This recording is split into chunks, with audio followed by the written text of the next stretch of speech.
Alright guys, welcome back to the LPR Trading Group YouTube channel. It's Dave again. I've got another video for you guys today. It's another ES trade review. You guys are probably getting bored with these ES trade reviews, but listen, this is what I trade. I trade the SPY and the QQQs for the most part, charting ES and NQ. If I can make this super simple every single day and look at one or two tickers or one or two markets and make money consistently off those markets, then that's what I'm going to do. Typically traders and me in the past, I would filter through stocks on a daily basis, build watch lists, 10 or 15 stocks, try and figure out what my plays were in the morning, and it usually resulted in missing plays, taking the bad ones, or just over trading in general because you have too many stocks on watch and you just see way too many things happening. You click too many buttons and it's just really hazardous for your trading.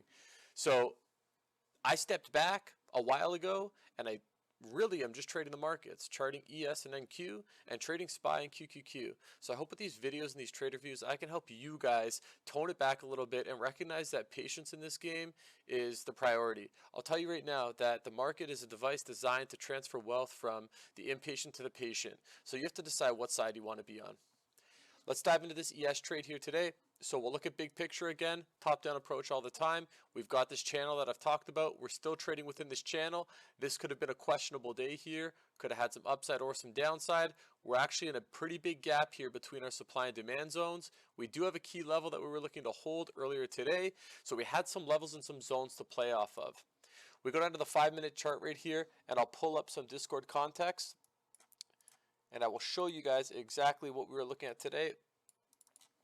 So today we had in the pre-market plan, we had supply of 47.80.50. This would be ambitious targets for longs. If we got all the way up to that area without finding a long, I wouldn't have shorted it likely off this area. It would have had a major run and it probably would have taken all day to get there. So I probably wouldn't have been looking at shorts. It would have set up shorts for tomorrow. Demand, I have a zone here marked 468.475. This was a key zone and a key level 47.15.75. Now I did identify a zone intraday that I missed, and this is the value of knowing what you're looking for and always, paying attention and being able to adjust your plan and adapt to the market condition here. So I have an additional zone here at 470.175. So this is a supply zone that I have marked here on the 30-minute, and as price was coming down, I actually played this one time for a small break-even trade, like I mean dollars break-even, single-digit dollars break-even. When we came down into our key level here, I identified a potential TZ trade at the key level. I got long right in this area. We'll get a pen out. I got long right in this area. We popped up. I sold a portion of the position. It came back down, and I stopped out here. So this partial plus this stop out, it turned into a wash trade for me. That's an opportunity, or that's a trade that I would take 10 times out of 10. So I have no problem taking that trade and having a break-even trade on that one. Even if it was a loser, I still would have been perfectly fine with it. What I was looking for after that, once I identified this 30-minute demand zone, I simply just waited for price to come back into demand.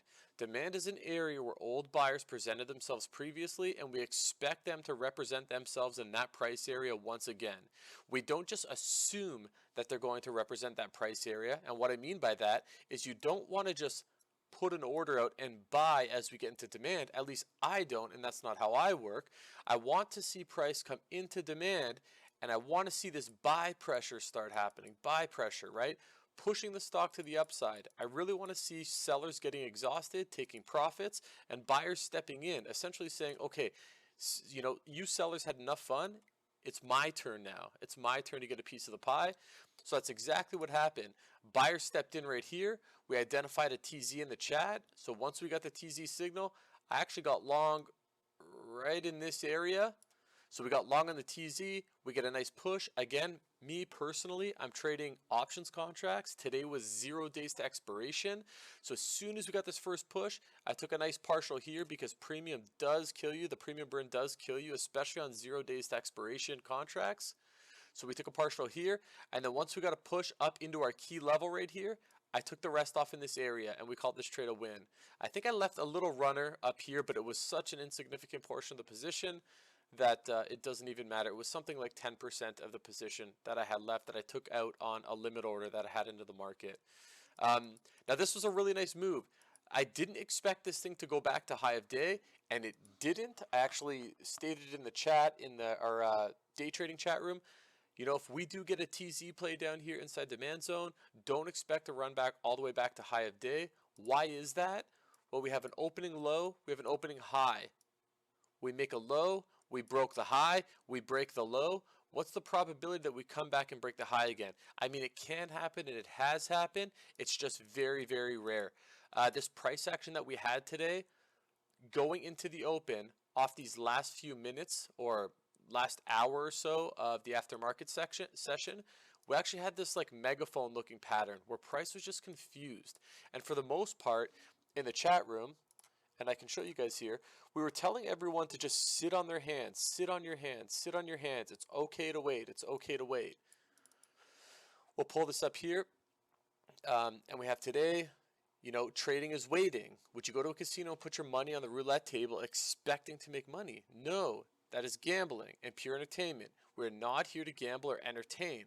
We're here to trade and take high probability setups that will pay us in the long run. One of the biggest problems I see with new traders is they don't realize it's okay to wait. It's okay to not trade on a given day. Trading is boring and it is supposed to be boring. If it's not, you're doing something wrong. If you're looking for a thrill in trading, you're doing something wrong. You need to suit up with you know, a parachute and jump out of a plane and go skydiving, because this is not where you're getting your exhilaration from, trading. It's just not happening in here. So we like to keep it simple in the room. This is the only trade, or these two trades are the only trades I took today.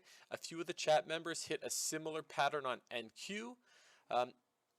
And really, that was our day. We're going to do the same thing going into tomorrow. I'll make a plan before I go to bed tonight. I'll revise the plan in the morning. I'll post it in the chat. I'll post it on Instagram and Twitter. All of our socials are at LPR Trading Group on Twitter, Instagram, and YouTube. You're obviously watching.